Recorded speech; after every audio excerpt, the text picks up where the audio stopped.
Thank you. So I think our aim should be to know about the real and the real side of it here. I'll start with Sir. Sir, of course, there are so many perceptions, misconceptions about this profession that you've been into. What are some things that several people don't know or don't talk much about? I would like to ask you a counter question. Sure. I think it must be an interrogation style interview here. Go ahead. What is your perception of RNAW? They are shooting people left, right, and center. They are wearing fancy clothes. That's what my perception is. Okay. RNAW officers are not issued a gun. Wow. RNAW officers are not police officers. Right. They are not army officers. They have no right to defend themselves against physical assault. Gurmeet, of course, but you have glamorized it. It has to be. It's a very massy show. There are, of course, those heavy dialogues. And I'm sure, as someone, as I think, guess, you are very much into workout, actions. It must be a dream come true. Oh, yeah.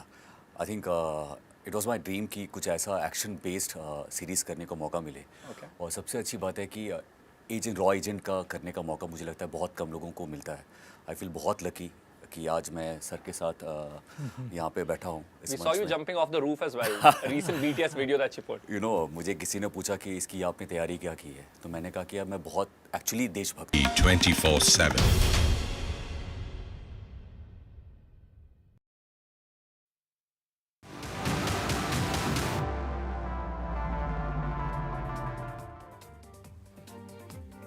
Hello and welcome to US Election Watch. I'm Gaurie Dwivedi. Today we're going to get you the very latest in the election that the world is watching. But first up, the headlines. Donald Trump and Kamala Harris clash over September date rules. Donald Trump demands that the rules should remain the same. Harris calls to unmute the mics. Donald Trump slams Kamala Harris and Joe Biden over Afghanistan's chaotic withdrawal. Kamala Harris says that the Biden's right to withdraw was right to withdraw from Afghanistan in 2021. Meta CEO Mark Zukerberg accuses White House of COVID censorship. Zuckerberg claims the Joe Biden administration repeatedly pressured Meta to take down several accounts and several messages from his platform. RFK Jr. says that he was asked to serve on Trump's transition team. He says that looking at policy issues together, RFK Jr. says.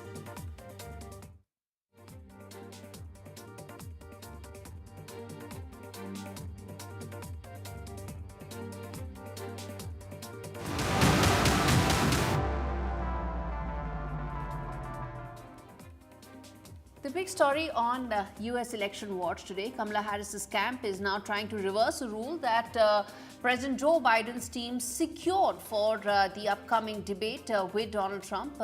This was a rule that was fixed for the June face-off that effectively ended Joe Biden's prospects for a second term. But that rule said that that microphones would be muted when it was not the speaker's turn to speak. Now, Donald Trump's campaign is pushing back, although the ex-president on Monday did appear to undermine the position of his own team, saying he would prefer to lose the mute button. So the no live mics stance is also at odds with Donald Trump's campaign demand in 2020 when it wanted the microphones to remain. So this is really turning out to be a big controversy between the two candidates as to whether or not they want the mics, whether or not they want the audience. As I said, in the last debate that took place in June, where it was a no mics live situation, well, it ended Joe Biden's prospects for a second term, and which way it goes remains to be seen. All eyes on the 10th of September, first face-off between Donald Trump and Kamala Harris. We're thinking about it. They also want to change the rules. You know, the deal was we keep the same rules. Now all of a sudden they want to make a change in the rules because she can't answer questions. Why doesn't she do a couple of question answer? Why doesn't she do something like I'm doing right now? She can't talk. We can't have another dummy as a president, okay? We cannot have a dummy. All right, that was Donald Trump saying effectively why the rules should change, even though, well, the candidate he's now competing against has changed. Now, Vice Presidential candidate Senator J.D. Vance will speak about the economy and inflation today in one of the battleground states of Michigan.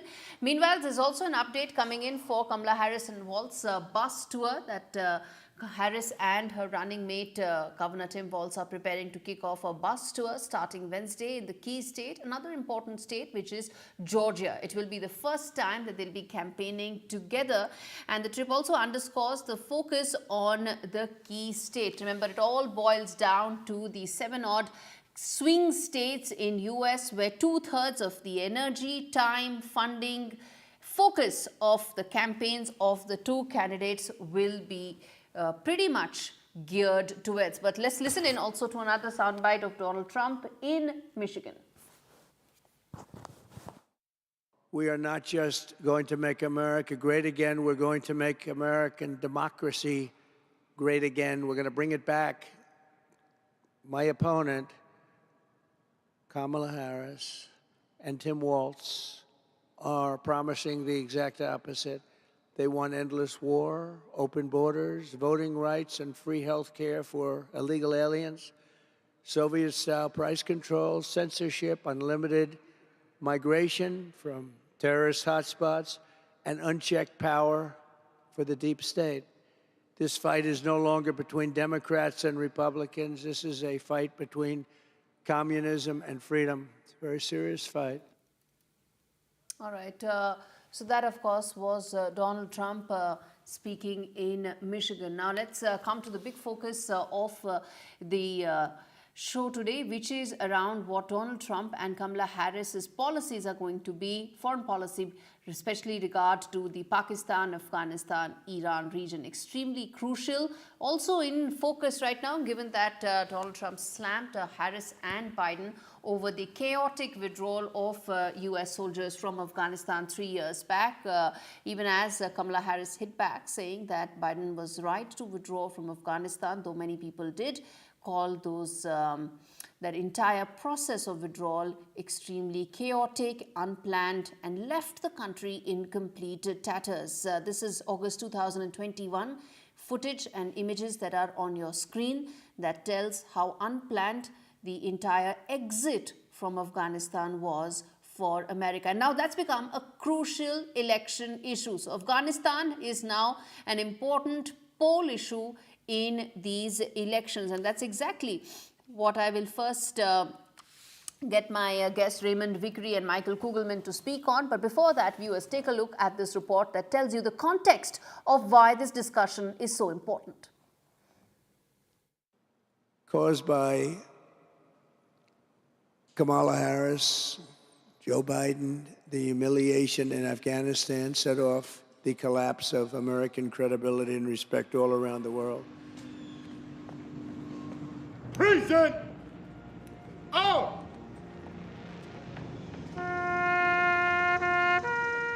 Former US President Donald Trump has slammed President Joe Biden and Vice President Kamala Harris on the 3-year anniversary of a bombing at the Kabul airport that killed 13 US service members and more than 100 Afghans.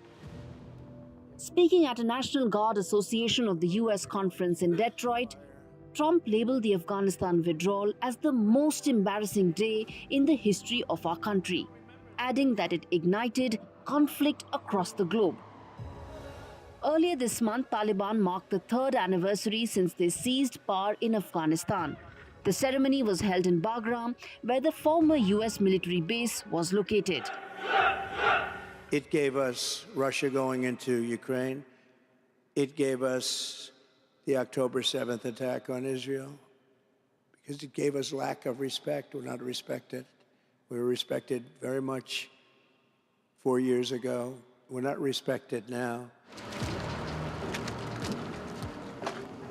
The US had a chaotic exit from Afghanistan in 2021, with Taliban taking over the country quite easily. It is seen by many as a stain on the Biden administration's record.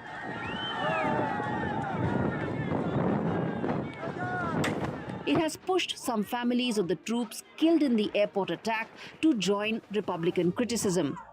Some of these families were seen at the Republican National Convention held in July. The Republican Party is seeking to tie Democratic presidential nominee Kamala Harris to the chaotic exit after Biden decided not to seek a re-election. Republicans claim Harris was central to the decision-making behind Afghanistan. The party argues that she was in the room when Biden made the horrible exit plans. With Vishal Vivek, Bureau Report for NDTV World. All right, Michael Kugelman, Director, South Asia Institute of the Wilson Center, Raymond Vickory, former U.S. Assistant Secretary of Commerce, joining me on the broadcast. Thank you so much, gentlemen, for taking out the time. And in fact, Mr. Vickory, let me start with you, sir. Do you think now Afghanistan is going to be an important poll issue in these elections? We've just about 65 days left in these elections, but how do you view that? Do you think Afghanistan could now be an important aspect and a poll issue? Well, thanks very much for having me. I think that this is a desperate attempt by Donald Trump to try to counteract the bad publicity he's gotten from calling fallen American soldiers suckers and losers, for saying about Senator John McCain that he preferred people who didn't get captured, for saying that the former Chief of Staff, General Milley, ought to be executed for treason.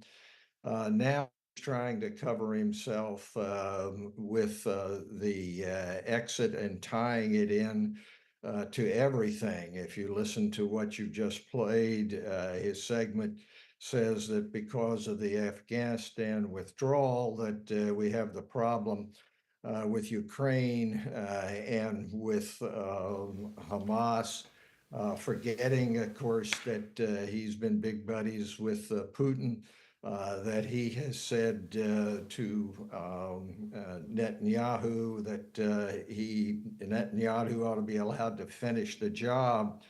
Now, it's true that the withdrawal didn't go as smoothly as it should. But it should be remembered that, in fact, it was Trump who negotiated with the Taliban and agreed to withdraw. The real question is how great democracies like the United States and India can work together to bring peace and stability to the region with justice. And that's not going to be done. Okay. Stepping back from alliances. Okay. Michael Kugelman, comment on that. You know, we're going to come on to the blame game between Harris and Biden in just a bit. But the larger question, is Afghanistan a poll issue in these elections? I don't really think we should overstate the impact that it'll have in the election. You know, Afghanistan is something that you rarely hear about in Washington or in the U.S. Broadly. And, you know, when the U.S. was still fighting the war, it was regarded as the forgotten war, because even then people didn't talk about it. But especially since the withdrawal, it really has not been an issue of policy debate or an issue of public debate. It's not surprising that Donald Trump has made it a campaign issue, just because, you know, indeed the withdrawal, which, as Ray said, Trump did support. The withdrawal itself was implemented in a botched fashion, so it's not a surprise that Trump made it into a political issue. But I really don't think that it's going to be a major issue in the campaign. I think that other foreign policy issues will be much more impactful on the presidential campaign, including you know, the administration's policies in Gaza and its relationship with Israel. Perhaps the Iran issue, but I think when it comes to Afghanistan, it's really not going to be a big issue, and I think that Donald Trump will continue to push it out there, just because he does have certain constituencies that would want him to say that. But I really don't think that we should overstate the impact. Okay. And, you know, Okay, so yeah, absolutely. You know, the other aspects of the foreign policy we will come to in another episode. We have 65, 68 days to cover, and we are really doing a show every day to dissect every aspect of the US elections. But, you know, if we are talking about the Afghanistan, Pakistan and the Iran, if we take that entire piece together, though of course it's not totally homogeneous, but if we were to, Raymond, Vickory, the larger question, how do you see this being raised by Donald Trump in terms of a larger impact that he's trying to create? Do you expect that it could have any impact within or resonate with the voters? Well, I think what he's trying to do is to play the blame game, as you've indicated. And that is everything bad that's happened in the world was the fault somehow of Kamala Harris. That's his stock in trade. He doesn't really need to go into facts or the causation. I would say that, you know, it's very disappointing to me as an American that Donald Trump takes one of the most sacred sites in the United States, that is the Tomb of the Unknown Soldier, which has been a point of bipartisan reverence for forever, and tries to turn it into a political event.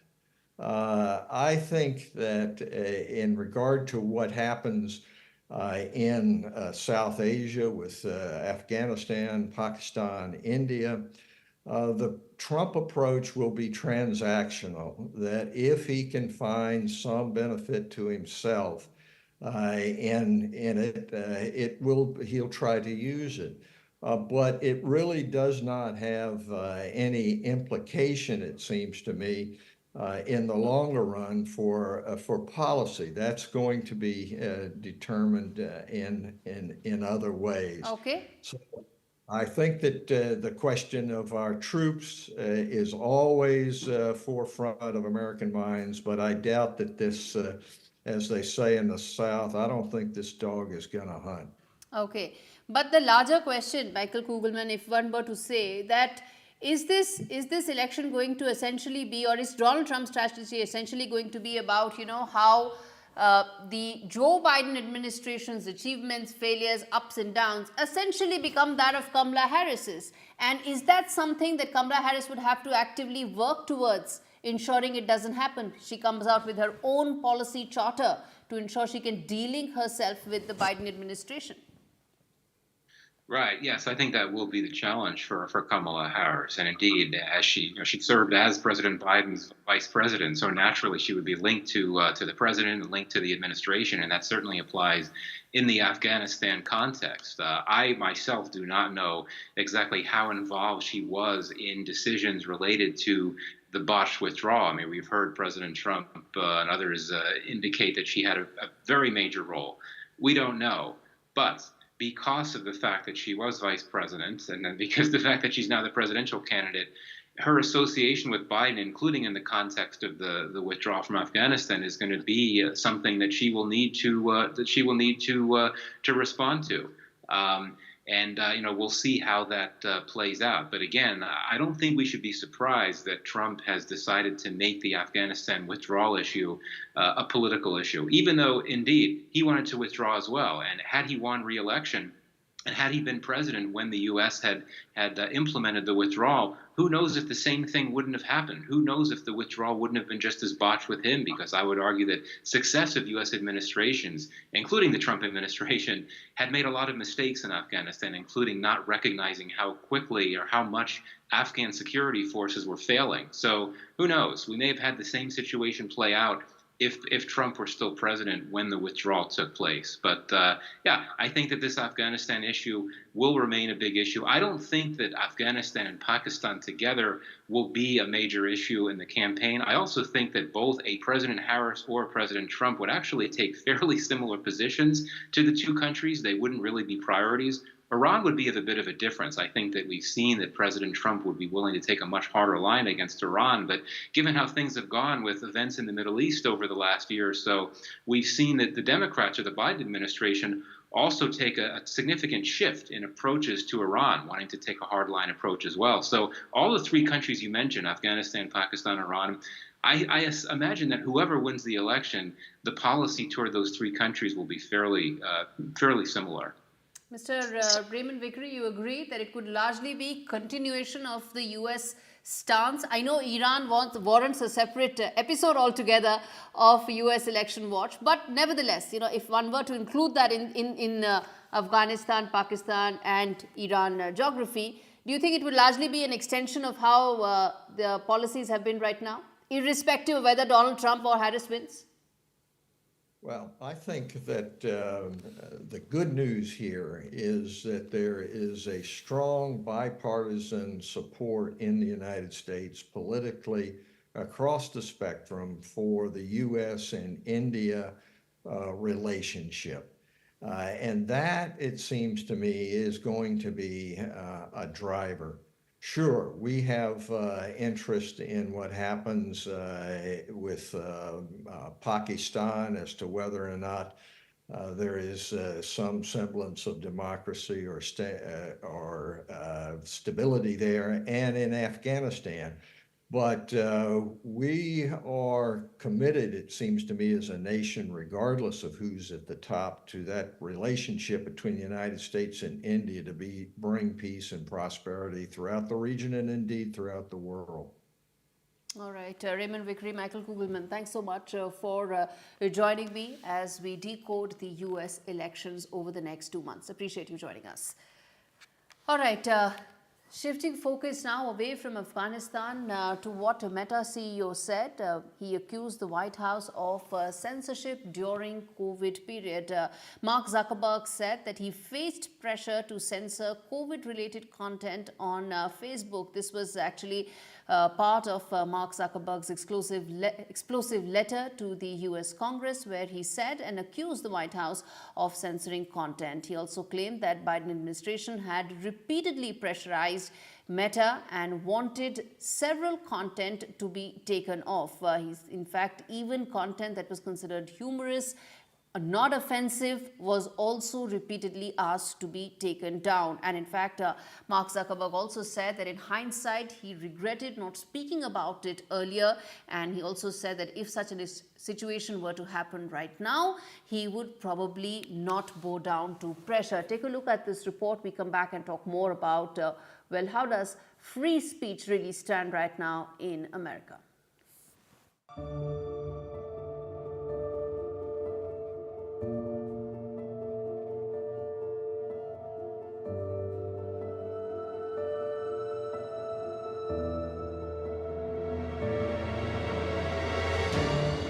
In an explosive letter to the U.S. Congress, Meta CEO Mark Zuckerberg has alleged that the U.S. government under Joe Biden repeatedly pressured the company to censor certain content on its platforms. Zuckerberg said that the platform had to make some changes which they won't today. He added that he regrets not being more outspoken about it.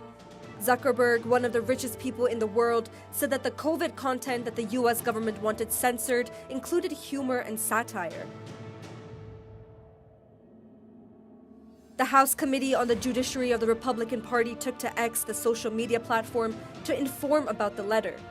The Republican group hailed the letter as a big win for free speech. Republican leader Harriet Hageman gave it a political twist by alleging that Meta influenced the last U.S. presidential election. Zuckerberg reiterated his support for the electoral infrastructure ahead of the presidential elections in November and said that he is aware that some people believe his work benefited one party over the other, but his goal is to be neutral. With both Trump and Kamala set to visit the swing state of Georgia, it will be interesting to see how this revelation plays up. With Vishal Vivek, Samia Afsar for NDTV World. Because the future is going to be beyond anything we can imagine. One cannot miss the timing of Mark Zuckerberg's letter. It comes right in the middle of an election that may go down to the wire. So what does it mean as far as free speech in America, and also what does it mean in terms of questions being raised about the previous election in 2020? He made reference to it. He probably alluded to it. Remains to be seen whether this will become a bigger issue going forward. Now, shifting focus, Republicans host a forum on Trump assassination attempt, and Republican lawmakers claim that there was on evidence tampering, and also said that as far as Donald Trump's shooting is concerned, Republican lawmakers claim odd evidence tampering. SWAT counter sniper backed the evidence of tampering claims, and absolutely concerning roof scrubbed, suspect body disposed. Those are really claims that are being made in terms of Donald Trump's assassination attempt that was there about a month back, that really galvanized the Republican Party, and it seemed that it also changed the mood on ground as far as the election is concerned. In the wake of that, there is now these fresh claims that are being made, even as the probe continues as far as the assassination attempt that was made on Donald Trump last month. Listen in to this soundbite on that. In this hearing, we will identify a lot of the actual failures, but I will be first to tell you that given the fact of the untimeliness and which point this has been conducted, you will see at this stage where I think that criminal gross negligence and purposeful intent will be indistinguishable. All right, shifting focus now to an important news update where Prime Minister Modi had a telephonic discussion with President Joe Biden, and this was in the wake of his recent visit to Ukraine, where he also met Ukraine President Zelensky. And to talk about that trip, Joe Biden and Prime Minister Modi discussed this over telephone, and they also discussed the recent developments that took place in Bangladesh. Prime Minister Modi had expressed his support for peace and stability in Ukraine. Remember, the world understands and acknowledges that there are few leaders who can actually bring Russia and Ukraine on a discussion table. Prime Minister Modi could be one of them. He's also reiterated the position in favor of dialogue and diplomacy and full support for early return of peace. Both leaders emphasized on restoration of law and order in Bangladesh as well, the other key issue that was discussed between Joe Biden and Prime Minister Modi. And the discussion also included ensuring safety of minorities in Bangladesh, but the US readout did skip the mention of this aspect of their discussion. Prime Minister Modi has been having a busy day after discussing with Joe Biden. He also had a telephonic discussion with Russian President Vladimir Putin, where the Ukraine war was discussed in great detail.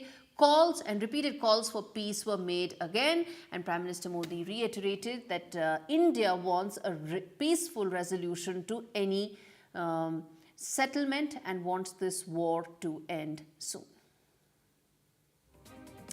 All right, with that, it's a wrap on this edition of US Election Watch. Thanks so much for watching.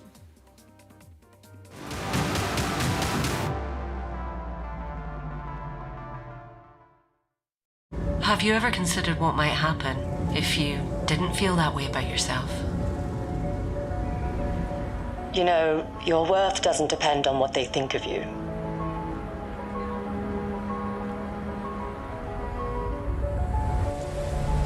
You've come so far. Maybe it's time to start giving yourself some of the credit.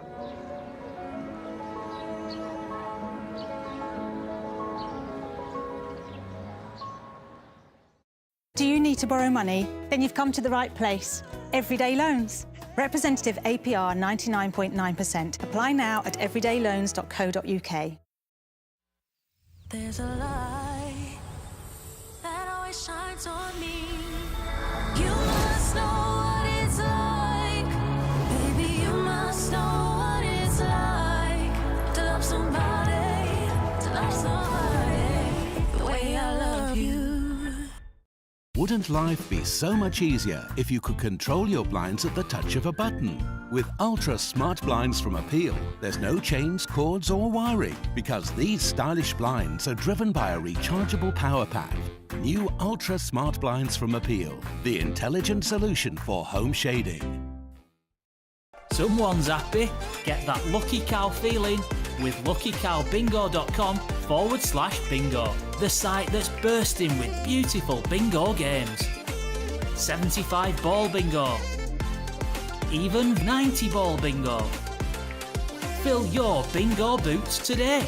Get that lucky cow feeling at luckycowbingo.com/bingo or download the Lucky Cow Android app from the Play Store. Visit bingoaliens.com/bingo for a cosmic range of bingo games, taking bingo to another dimension at bingoaliens.com/bingo.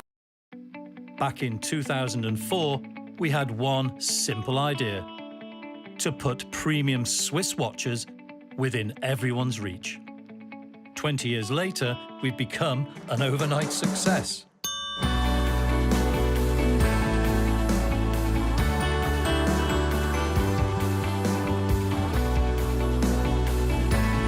Still never heard of us? Christopher Ward. Do your research. Well, hello there, residents of the nation. Jetting off somewhere or enjoying some time at home? Just remember one important thing. It's People's Postcode Lottery's scintillating September draws. You could win a share of £18.5 million. Sign up before midnight on the 31st of August. If we come knocking with a share of £18.5 million, it might just make your summer a little sunnier. Well, you know, in Britain, umbrellas are a fashion accessory. You know, the toughest part of the whole grief, I'll never forget, is when Nan turned to me one time. And she goes, "John, I don't know what's happening to me." Those weeks that he came in, with the 3 weeks that I could be his little girl again, nothing I can do will repay Marie Curie for doing that for. The amazing gift that they gave me was I was there at his last breath. He was there for my first. In the calls, they just listen. She just said, "John, just speak." Although people don't like to talk about it, but we're getting older, it has to be done. You start to think about, well, what would I do? Where would I want to leave things? I will give everything back that I can to the hospice that gave me so much, not only in my name, but in Dad's name. Who do I give my assets to? Didn't realise you had a choice. Give better end-of-life care to all. Get your free will guide today.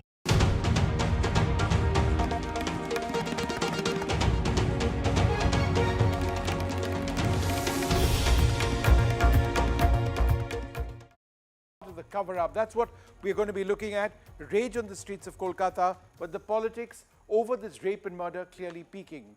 Next up on the program, a huge setback for Indian students looking to work and eventually immigrate to Canada and Australia, with both countries cutting down drastically on the number of students who can settle down and work. This is a crisis for thousands who have spent so much, crores in cases, to get a foreign education, but now they're asking to what end? But we're going to take a look now at the headlines at this stage. All right, the fallout of the Me Too